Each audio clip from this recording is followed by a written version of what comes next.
Hi, it's Ashleigh from Sweet Dreams Bake Shop, and I asked you guys the other day what you would like to see on my channel next, and a lot of you requested either a chocolate cake or a cake style that was versatile for both boys and girls. So today that is exactly what I'm showing you. This is one of my favorite chocolate cake recipes that I found years and years ago on the internet. I will link it down in the description box below. I love it because you can do it all in one bowl. The only difference that I sometimes make to this cake is I use heavy whipping cream in place of the whole milk. This just makes the cake a little bit firmer and a little bit easier to work with when you are making cakes. I also add 2 heaping teaspoons of espresso powder just to bring out that chocolate flavor.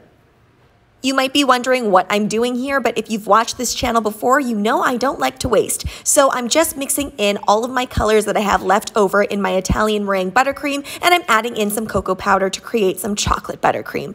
Now, I added cocoa powder, but I do find this is a little bit better if you add in melted chocolate instead. Reason being is it makes a much nicer and smoother consistency. You'll notice as we're crumb coating this cake, it's a little bit frothier in consistency, which isn't a huge issue, but if you do want it to be really, really nice and smooth, I would go with about a ½ cup of melted chocolate.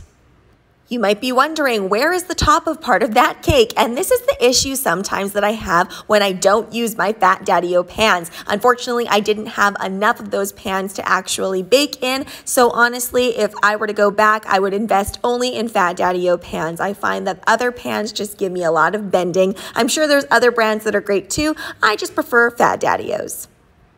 Now, if you saw my Instagram post about this chocolate cake, I did complete this in 3 hours from start to finish with the baking. So that means that when I'm crumb coating this here, it is a slight bit warm to the touch, which is why I'm getting a little bit of slipping and sliding. If this happens and you are in a rush to make a cake, just stick it in your fridge and make sure that fridge is fairly empty so that you can cool it as quickly as possible. I washed all the dishes that this cake created, and that gave me enough time for this to chill sufficiently so we can do this outer coating here. I think I could have been even a little bit more generous with how I coated this, because when you are going to stripe your buttercream, you want to make sure that there's a little bit of excess. So when you actually scrape off everything to reveal the striping pattern, it's all going to be nice and even.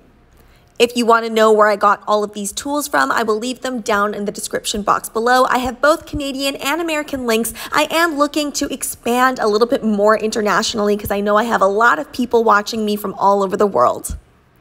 Now, I'm going to be honest with you guys, I am really not the best at the striping technique. I'm getting better, but I'm still struggling a little bit. It's all about the placement of your buttercream and how much you put on there. So I do say layer it on a little bit more thick, even thicker than what I did. And then when you scrape off, you're going to get a more even striped coating.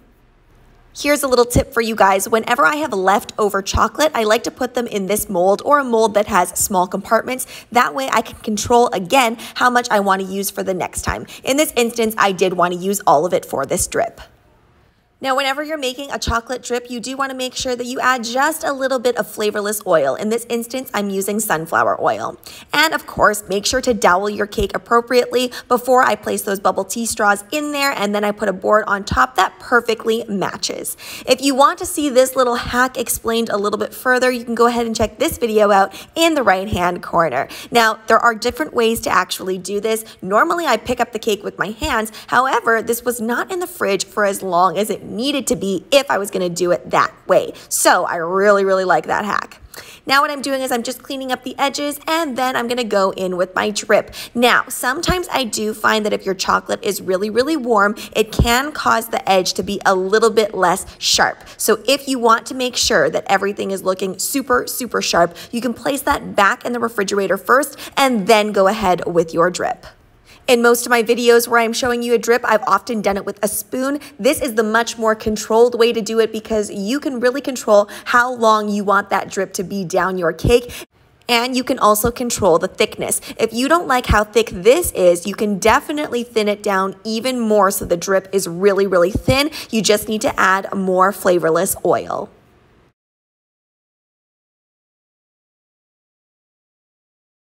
Be really careful with how you do this portion. You don't want to cause more chocolate to drip down.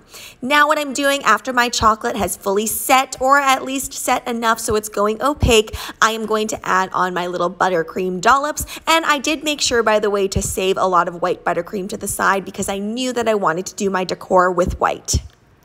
For this particular segment, I am using a French tip, and then I'm going ahead and adding a bunch of yummy, delicious chocolate stuff. Lately, I've been seeing so many fun chocolate bars that people are making out of molds themselves. Those would be great to put on here. I was a little bit lazier, and I chose to go with things that I already had at home, including those macarons that I have as well. I love stockpiling my macarons because I can add them to things like this cake.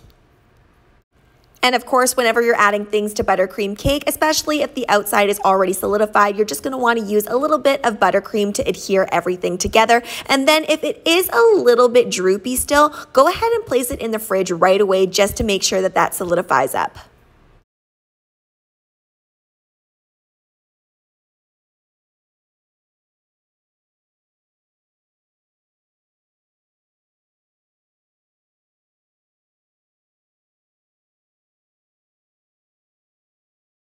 And you know me, we've got to add that little bit of luxury. So I have this gold leaf edible, of course, flowing in the wind as I'm trying to control it. I just kind of like to dot the cake with it, and I use my chopsticks because I find that if you use tweezers, it indents that edible gold leaf too much, and you end up losing a lot of the edible gold on your tweezers itself.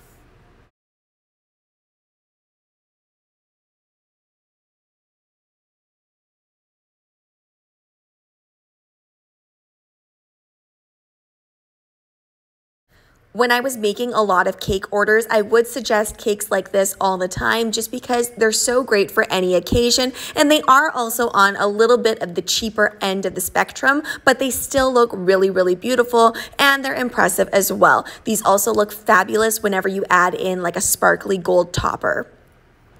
Now let's get into the pricing of this cake. So I just mentioned that it is a little bit cheaper than your average two-tiered cake. If this were a custom order, it would be $275 Canadian. Reason being is because all of those little chocolates and things on top, you really have to buy the whole package. You can't just buy a little. So that's the reason that for this stock order, the price is significantly less because of course you're going to be using all of those toppings for several cakes.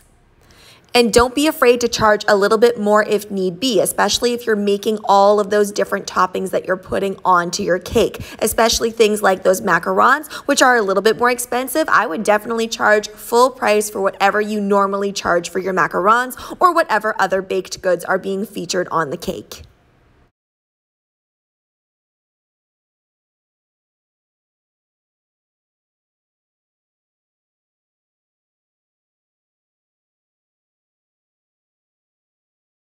Thanks so much for watching, guys. Don't forget to like, share, and subscribe so you can be part of the Sweetie fam. Right now, I'm uploading weekly, so make sure you hit that notification bell so you know when I upload. Also, be sure to comment, request, or ask a question. I love hearing from you guys. Bye.